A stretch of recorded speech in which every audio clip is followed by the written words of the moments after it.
याकोबाचे पत्र 4 अध्याय 17 वचन सांगतं, चांगले करणे कळत असून जो ते करीत नाही त्याचे ते पाप आहे. तुम्हाला माहिती की परमेश्वराने तुम्हाला कशासाठी निवडलेलं आहे? परमेश्वराची पूर्ण वचनामध्ये आपल्याला एकच सांगितलेलं की सत्य बोला, परमेश्वराच्या वचनाद्वारे चाला, आदर सन्मान करा. परमेश्वर जे सांगतो, येशू ख्रिस्ताने जे आपल्यासाठी केलं, पापासाठी केलं, ते पाप तुम्ही करू नका. पण इथं काय लिहिलेलं आहे? चांगले करणे कळत असून जो ते करीत नाही त्याचे ते पाप आहे. आपल्याला माहिती प्रियानो की आपल्याला कसं वागायचं.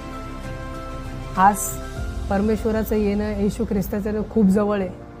येशू ख्रिस्ताला 1000 वर्ष कसं सारखं आहे? एका दिवसासारखं आहे प्रियानो. तुम्ही विचार करा, जर त्याला जाऊन 2000 वर्ष झाले तर त्याच्यासाठी ते 2 दिवस आहे.